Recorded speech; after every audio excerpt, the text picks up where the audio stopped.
안녕하십니까. 오늘은 일론 머스크의 경고에서 시작된 미래 통화 시스템에 대한 심층 보고서, 즉 돈의 종말, 에너지 화폐의 서막에 대해 말씀드리고자 합니다. 과거, 돈은 신뢰의 닻이었습니다. 만질 수 있는 실질적인 가치에 기반했죠. 우리는 근본이제라는 시스템을 통해 이를 확인할 수 있습니다. 화폐의 가치가 명확한 무게의 금에 고정되어 있었고, 중앙은행은 보유한 금의 양에 맞춰서만 통화를 발행해야 했습니다. 이는 국가의 재정적인 규율을 부여했고, 가치의 기준이 물리적 실체에 고정되어 있었기에 직관적이고 보편적인 신뢰를 얻을 수 있었습니다. 은행권을 금으로 교환할 수 있었던 금태환이 바로 이 시스템의 핵심이었습니다. 그러나 국가는 점차 그 족쇄를 풀고 신뢰를 발행하기 시작했습니다. 브레튼 우즈 체제가 붕괴된 이후 세계는 법정화폐, 즉 피아트 통화 시대로 전환되었습니다. 이제 화폐의 가치는 더 이상 금에 고정되지 않고 발행하는 정부의 신뢰에 의존하게 된 것이죠. 특히 미국 달러는 1974년 사우디아라비아와의 합의로 구축된 페트로달러 시스템을 통해 석유 결제의 유일한 통화가 되면서 세계 기축통화로서의 지위를 더욱 공고히 했습니다. 이 시스템의 가치는 물리적인 상품이 아닌 정치적, 제도적 신뢰에서 비롯됩니다. 현재 우리는 균열의 시대에 서 있습니다. 지금의 금융 시스템은 지속 불가능한 부채 위에 위태롭게 서 있습니다. 정부가 통화를 무제한으로 발행할 수 있는 권한은 전례 없는 국가 부채를 낳았죠. 현재 미국의 국가 부채는 36조 달러, 우리 돈으로 약 5경 원을 넘어섰습니다. 이 부채의 이자를 갚는 비용이 이미 국방 예산을 초과할 지경에 이르렀을 정도입니다. 심지어 IMF 총재마저 미국의 부채가 지속 불가능하다고 경고하고 있습니다. 현재의 금융 시스템은 구조적으로 붕괴 직전에 놓여 있다고 볼 수 있습니다. 이런 상황 속에서 일론 머스크는 충격적인 예언을 내놓았습니다. 그는 돈은 3년 안에 사라질 것이라고 단언했습니다. 2025년 12월 인도 기업가 니켈 카마스와의 인터뷰에서 그는 AI와 로봇 기술이 폭발적인 생산성 향상을 가져와 극심한 물가 하락, 즉 하이퍼 디플레이션을 유발할 것이라고 주장했습니다. 이로 인해 돈이라는 개념 자체가 무의미해질 것이라는 예측이었죠. 그는 이 변화의 시점을 딱 3년 본다, 즉 2028년에서 늦어도 2029년으로 특정했습니다. 머스크의 예언은 단순한 기술 전망을 넘어선 자본주의 리셋 시나리오로 해석될 수 있습니다. 그의 주장은 현재의 부채 위기를 해결하기 위한 거대한 청사진으로 볼 수 있는데요. 그 논리는 다음과 같습니다. 첫째, AI와 로봇 기술의 발전이 생산성 폭발을 일으키고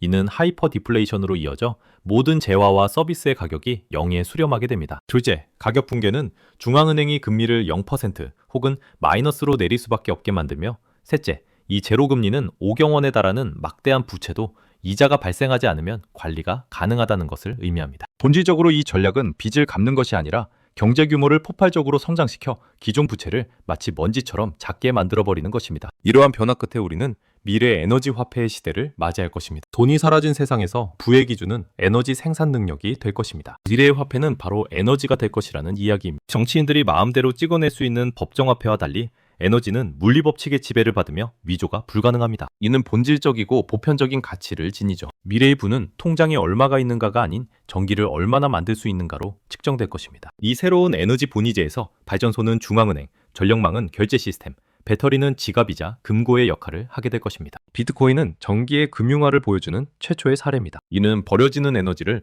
디지털 가치로 바꾸는 연금술과도 같습니다. 비트코인 채굴은 막대한 전기를 투입하여 희소하고 안전한 디지털 자산을 생성하는 과정인데요. 특히 활용처가 없던 잉여 전력 문제를 혁신적으로 해결하는 방안이 됩니다. 예를 들어 텍사스에서는 전력 수요가 낮을 때 남는 전기를 채굴에 사용하고, 전력난 시에는 채굴을 중단하여 전력망 안정에 기여하는 유연 부하 자원으로 활용됩니다. 또한 엑소모빌은 원유 시추 시 태워버리던 폐가스를 발전에 활용하여 비트코인을 채굴하고 이로써 버려지던 에너지를 경제적 가치로 전환하고 있습니다. 그렇다면 AI와 로봇은 어떤 화폐를 선택할까요?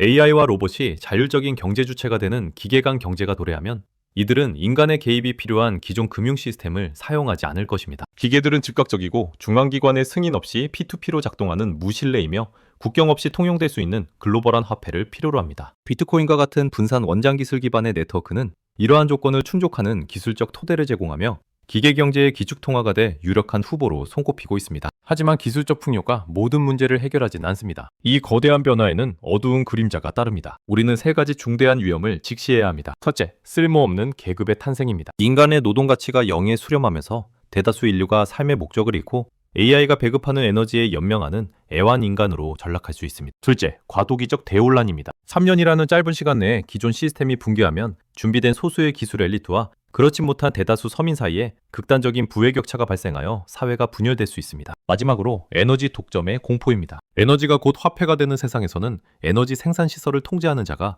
문명 전체를 지배하게 될 것입니다. 이는 21세기의 새로운 신분제가 될 수도 있습니다. 이러한 새로운 시대를 위한 생존 전략, 즉 새로운 규칙이 필요합니다. 일론 머스크는 돈이 사라지는 세상에서도 권력을 쥘 세 가지 핵심 생산 수단을 제시했습니다. 바로 두뇌, 혈액, 몸통입니다. 두뇌는 시스템을 통제하는 지능, 즉 AI를 의미하며 구글이나 엔비디아 같은 기업이 여기에 해당합니다. 혈액은 새로운 화폐를 창조하는 에너지 생산 및 저장 능력을 뜻하며, 마지막으로 몸통은 물리 세계에서 가치를 창출하는 행위자, 즉 로봇을 지칭하며 테슬라나 아마존과 같은 기업들이 대표적입니다. 이제 돈을 굴리는 시대는 끝났습니다. 가치를 만드는 시대가 도래하고 있습니다. 과거의 금융투기 시대에서 벗어나 새로운 가치 창조의 시대로 전환해야 합니다. 머스크는 이렇게 말했습니다. 나는 주식을 사거나 투자처를 찾지 않습니다. 그저 무언가를 만들거나 구축하려 할 뿐입니다. 돈 자체가 무의미해지는 세상에서 돈으로 돈을 버는 금융행위는 설 자리를 잃게 됩니다. 미래에 생존하고 번영하는 유일한 길은 AI와 로봇이 할 수 없는 독창적이고 창의적인 가치를 직접 창조하는 것입니다. 이제 우리는 금융가가 아닌